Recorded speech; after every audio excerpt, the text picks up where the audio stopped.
Welcome to Ask Colleen, Spiritual Solutions for Life Situations. I'm Colleen St. and I will be the host for this podcast.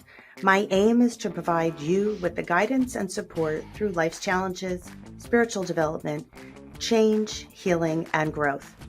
Drawing from over 2 decades of experience as a spiritual practitioner, I will share my wisdom and offer answers to the questions that may weigh heavy on your heart and your mind. Remember that you are not alone, you are capable, and the light within you is unstoppable.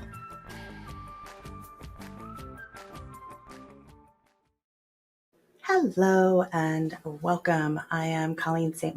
And welcome back to episode 2 of Ask Colleen, Spiritual Solutions for Life Situations.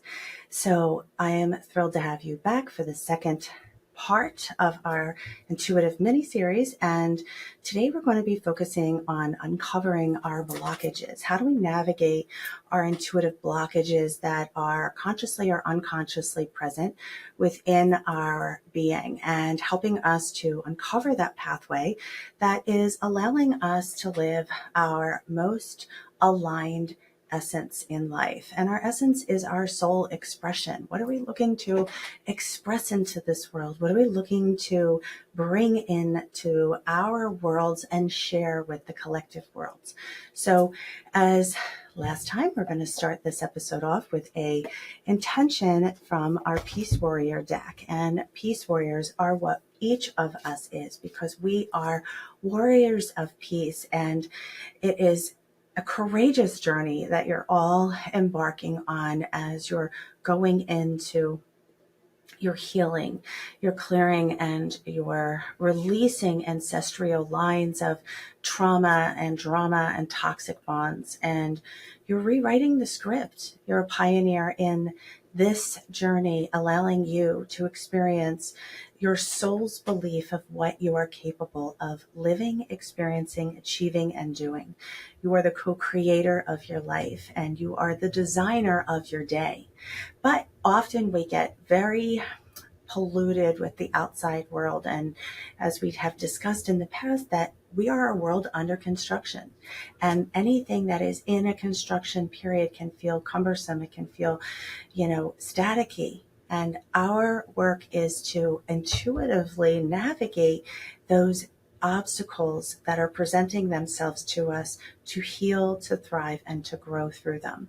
So our intention and our message to start this program and our insight would be,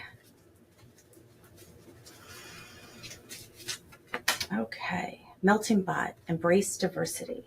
So when I created the card, Embrace Diversity, a melting pot, and, most times we think that there is a diverseness around us, and our world is a beautiful melting pot. But really, the diversity is what we have diversity within us, right? We have different versions of us. There's a lot of different beliefs. There's a lot of different patterns. So we're like this melting pot within ourselves. And it's understanding the compassion that we find for ourselves and the acceptance that we have for ourselves. Most of us are looking to avoid or ignore or create a separation from the parts of us that don't feel good. And then when we are avoiding our shadow work, and the shadow work is, I call it the emotional closets, right? It's like we just don't want to feel something, so we shove it in these closets. And then, the day comes when you go to throw something in the closet and a tsunami comes. And that's where a lot of people are experiencing right now, this emotional tsunami, because they have not given themselves permission to feel 50% of their emotions, right? So we're taught to be happy, be in the good, be kind, be successful, be. But who has taught you how to be angry? Who's taught you how to feel shame, jealousy, envy, greed, frustration, resentment, right? All these very natural feelings are not shown properly how to feel and deal with. So what do? We suffocate them. We push them back. We hollow them and then create this belief about ourselves. And we limit our ability to accept ourselves fully. So intuition helps us really go into those hurting parts of us, and to face them, and to face it, the diversity within us, embrace the diversity within us, because those healing parts of us are the parts of us who are craving the most love, who are craving to be heard, or craving to be seen, acknowledged. And often we get very frustrated at people. Like, I know myself on my journey that I always used to say, like, nobody listens to me. Like, my God, I feel like all I do is talk to people, and like no one hears me. It's like I would tell the kids to do this at home. I would say this, and it was like everyone was like la la la la la, like constantly feeling disrespected because nobody was listening to me. And when I settled in and stopped saying no one listens to me, because guess what? All I was doing is attracting people not to listen to me. I sat within my healing work and I said, okay, this is a repetitive thing with me. This is something that keeps showing up, that I feel like nobody listens to me, like I'm just, invisible or unheard. And when I started asking myself intuitively, and I'm like, is this true? Am I unheard? And the answer was yes. And I'm like, I knew it. But my guides, my intuition, my angels said, don't get your, campaign out yet that no one listens to Colleen. I want you to listen further. And I said, okay, no one listens to me. I feel very disrespected. And my angels said, through my intuition, it is you who have not listened to yourself. Your frustration is with yourself. Your frustration is that your intuitiveness has been talking forever and you have ignored it. And you have not listened to your inner being, your intuitive self, tell you that you're worth more than you've shown up for, that you are enough, and you've surrounded yourself in situations that have created you to feel not enough. You have ignored the voice within you that told you that you're safe and you chose to worry. You've ignored the voice in you that shared the thoughts that you can't control other people or fix other people. So the frustration you're feeling has only amplified so much within you that it's now bled out to the outside world. And now everyone on the outside world is mirroring to you what is frustrating you inside. And that, my friends, was a wing slap.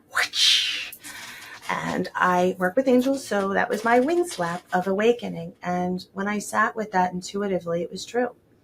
I was ashamed that I didn't listen to my intuition for years. But I needed to forgive myself, because guess what? I wasn't taught to trust it.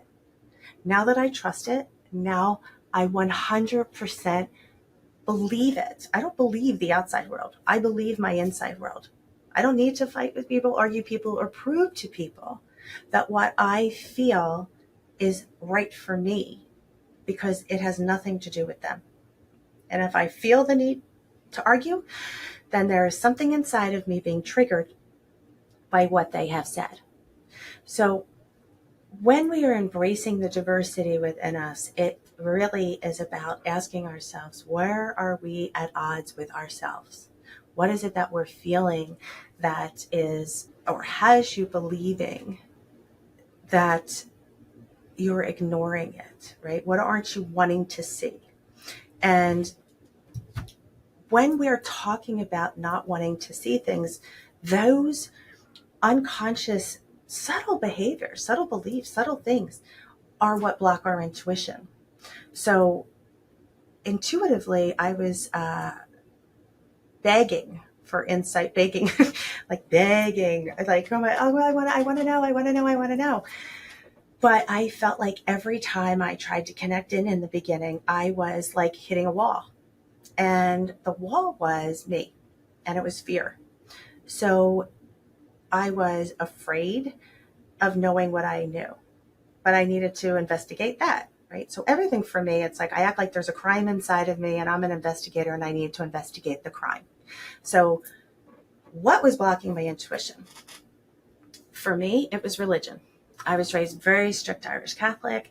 And even though I had accepted this as a true source of power, like a trusted source of information, I still had that unconscious tapestry, that thread running through me from, God knows how many years of Catholic upbringing, strong, strict Catholic upbringing.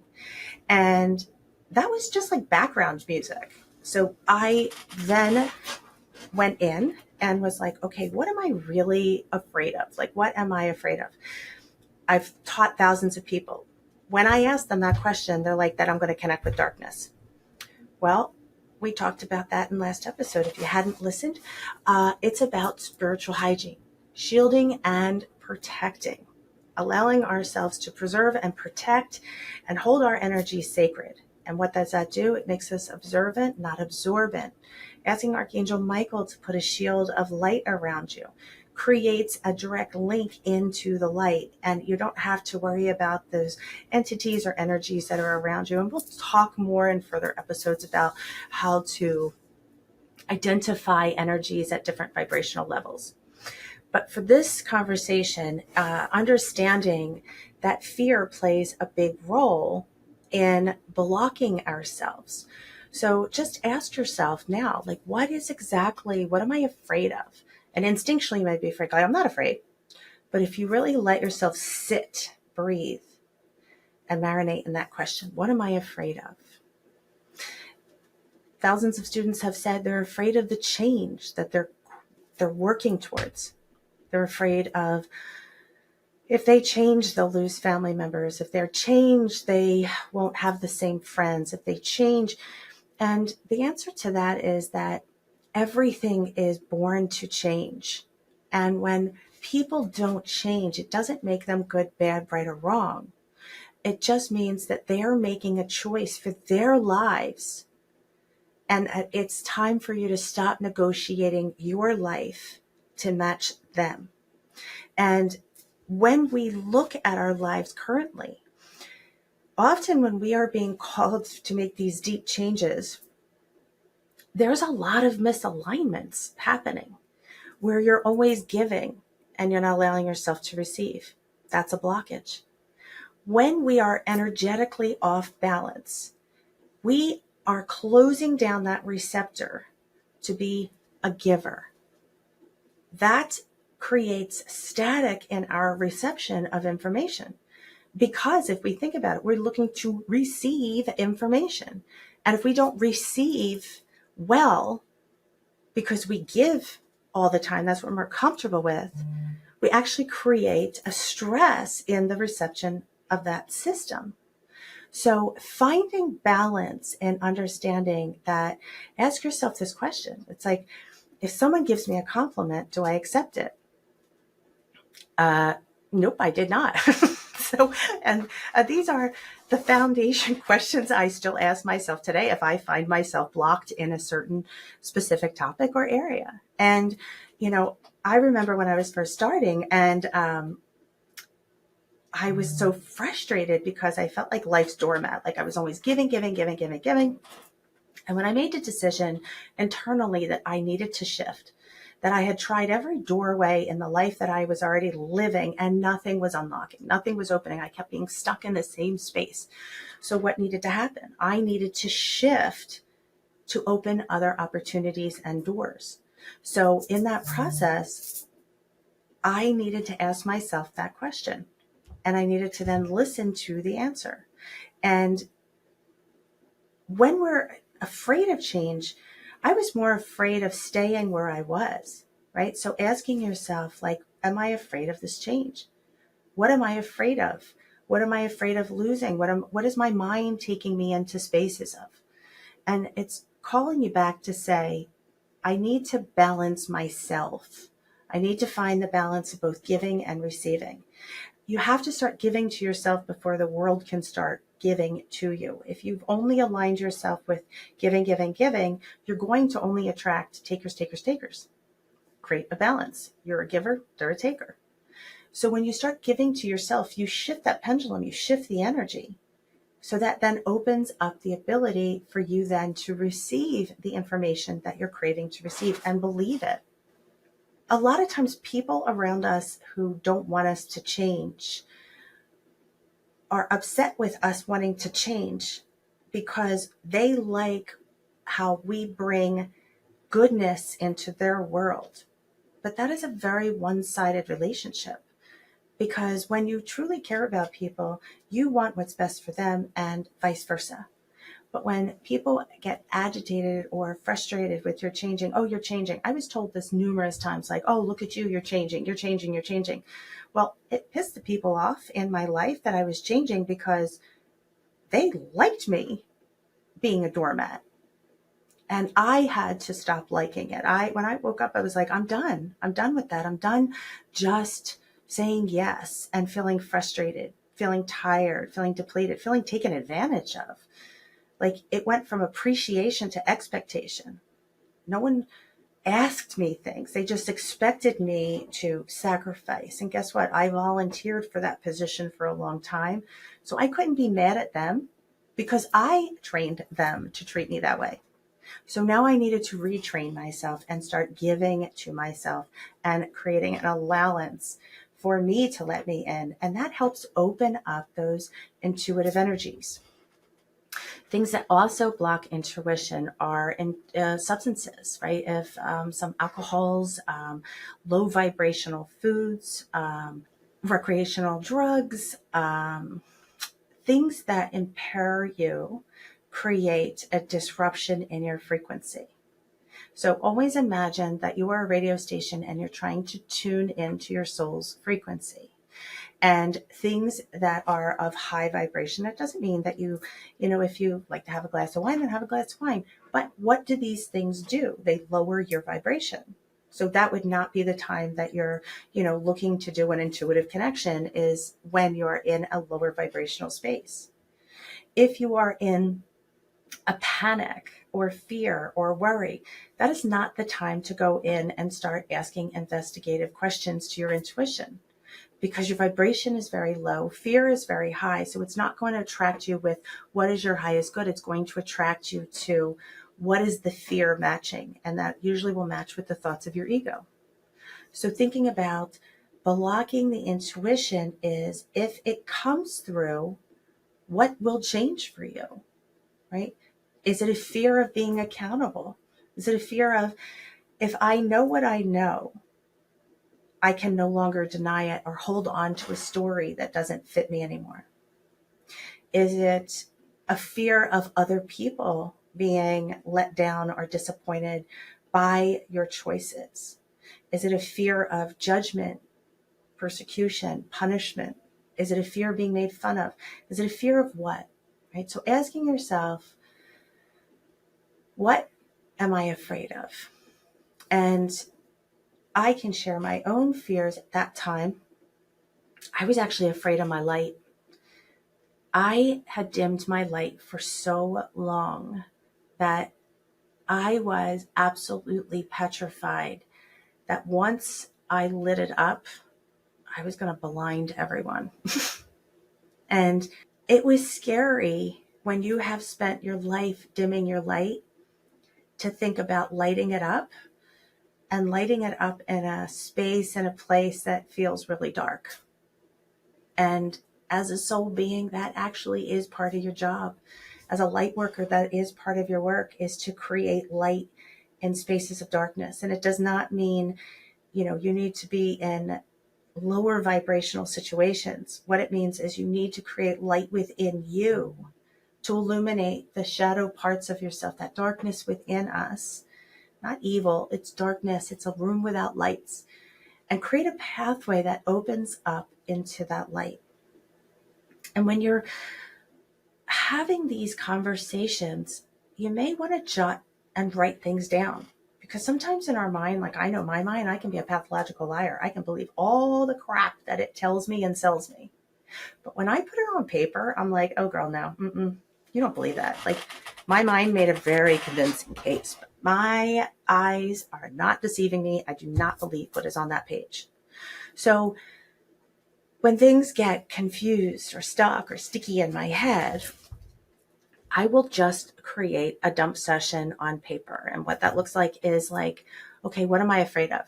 first words that come to your head, spit them out, spit them out. That is your higher being sharing with you. It's like, hey, come with me. I'll show you exactly where all the blockages are that are blocking your pathway to moving into your soul space.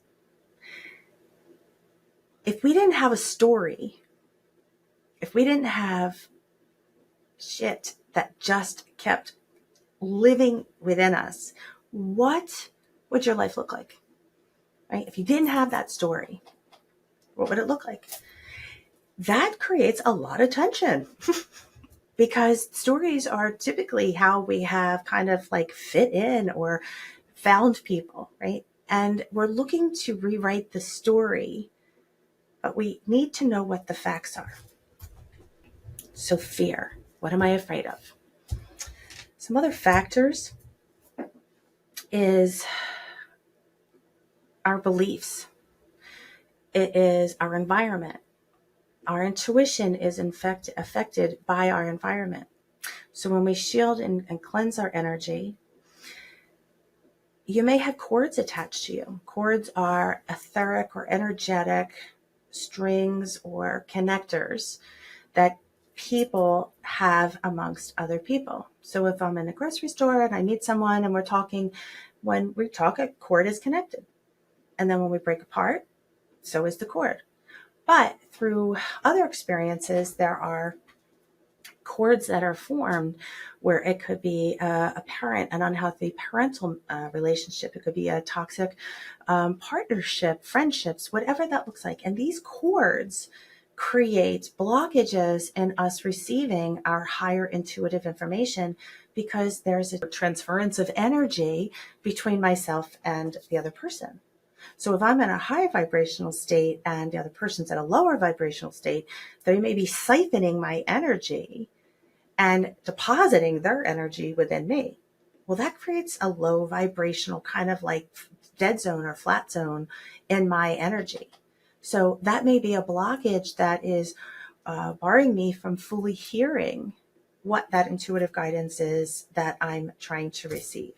So when you are feeling maybe energetically pulled or depleted, ask Archangel Michael to just dissolve the cords of attachments that may be around you or on you. Every day I dissolve all cords of attachments lovingly. We're not meant to have cords attached to one another. Cords don't mean connection. Any attachments that we have are just that, they're attachments. And attachments create an influence in how we make choices, how we change directions, how we maneuver in our world.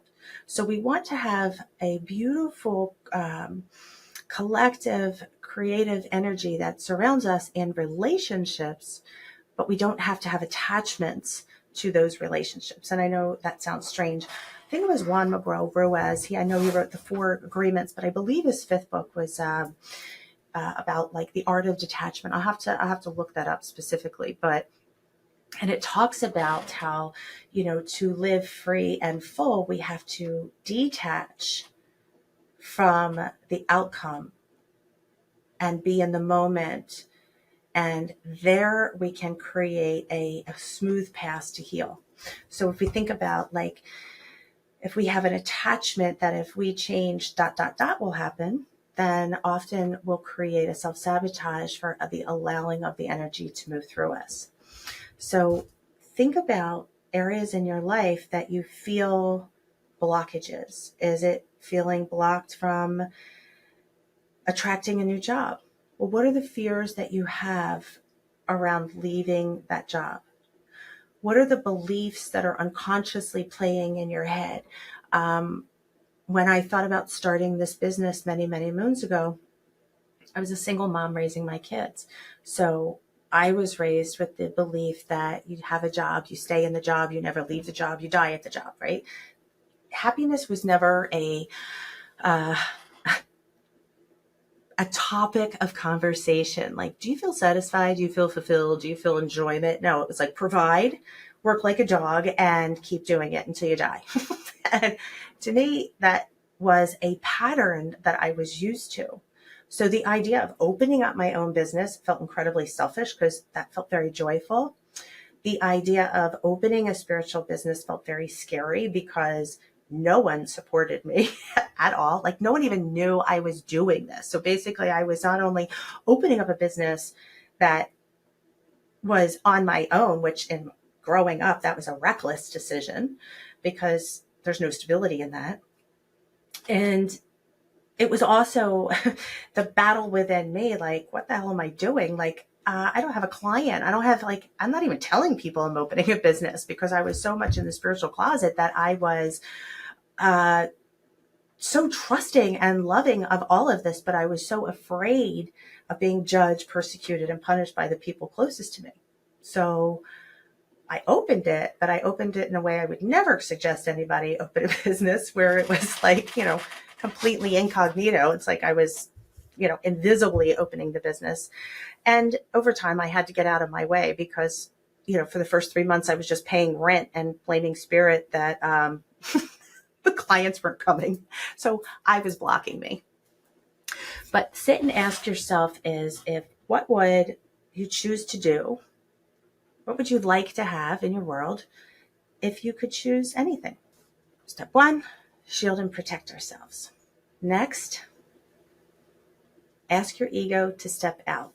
Before you start intuitive questioning of yourself, intuitive practice sessions, say, ego, step out. Because that is going to help you to be aware of the 2 different voices that are moving through your being. One, again, as we learned in the first lesson, the ego is the voice of indecision and confusion and uncertainty. The ego does not speak with decisiveness. It's indecisive. So when we say ego out, we are making a conscious awareness that we are separating ourselves from that voice that could potentially hold us back, right? The ego, again, down the road can become your friend. At this point, the ego leads me to the areas in my life that I need to heal. Because if I'm triggered by my ego, that means there's an unhealed part within me. But when you are fully loaded with ego parts, ego out works well. So that way, if negative thoughts come in, negative ideas come in, that you can quickly cancel, clear, delete. That's not my higher self speaking. Next thing you're going to do is ask yourself, what do I need to know? This is a great question, no matter what level of spiritual evolution that you have experienced. It's because when we ask ourselves, what do I need to know? It is giving you the direct route that your soul is speaking, right? Most people, when they're first beginning or down the road, are they want to know other people's whys. What is such and such doing? Why is such and such doing this? We do not want to ask why questions of other people, because why questions of other people lead us to confusion, because they're looking at life through a different window. I want you to imagine yourself in an office building, right? Every single human on this planet is a vibration, and that vibration would equate to what level or what office floor you're working in or you're residing in, right? So if you're looking at the window on level number 5 and you're wondering why this person whose office is on level number 1 is doing what they're doing, they are never going to match. This person is never going to see your way because they have not elevated Earth School to get to level 5. And you will exhaust yourself trying to run down to level number 1 constantly, change their mind, meet them in their arena, and then run back upstairs and feel frustrated again. Repeat the loop. So when you ask, why would someone do that? Why would someone think that? Why would someone say that? You then are creating a sabotage in your energy because you're trying to understand why someone else's vibration and their frequency and their view doesn't match yours. It's because they're on their own journey. And sometimes in life, we have to just view things as we are not in alignment. And why someone did this, and why someone hurt you, and why someone said this to you, and how could someone say that to you? You are creating a plethora of confusion in your own being. So why do we ask ourselves, what do we need to know? Because we live in a world where everyone has asked why questions all the time and created so much inner contamination that we need to know, what do I need to do to clear this out? What do I need? And some days you may get the word rest, and that means it's as simple as that. Intuitive guidance is super clear, super direct, and super, super easy.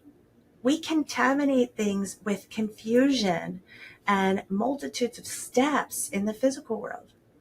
Spirit, intuitiveness, all of that is very fluid. Rest. It may be love. It may be go for a walk, clear your head. It just may be very gentle, nurturing nudges or whispers that are said. Because intuition is powerful, but it is gentle. And that's what we're being asked to do, be gentle with ourselves.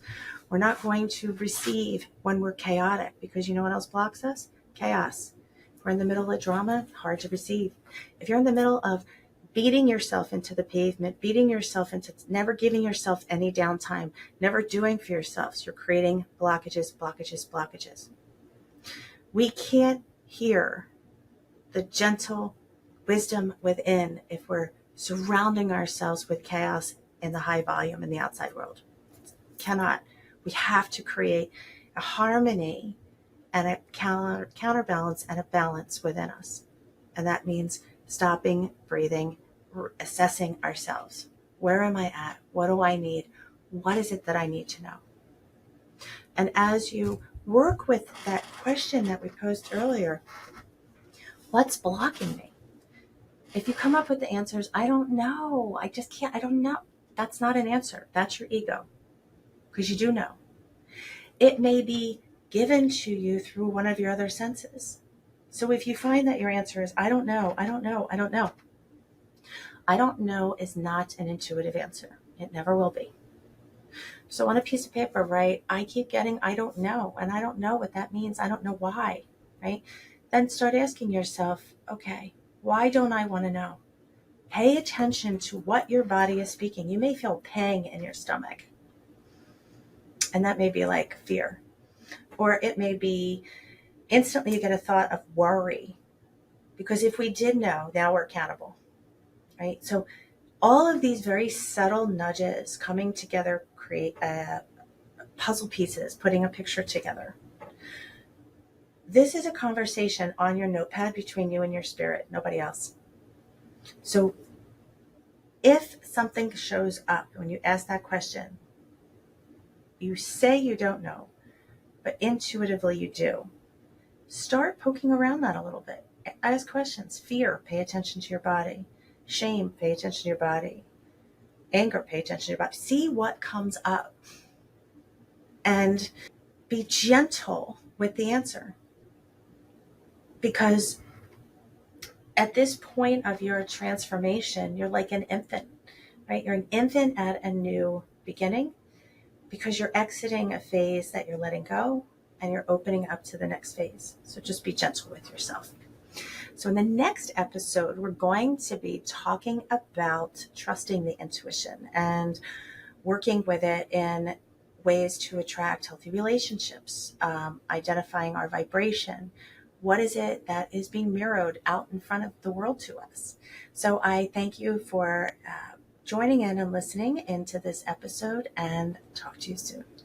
Thank you for tuning in and joining Colleen St. on this transformation journey. If you have any questions, insights, or topics that you'd like to engage or ask, please visit www.colleenstmichaels.com under the podcast page of Ask Colleen to submit your question. I look forward to connecting with you next time. Have a beautiful day.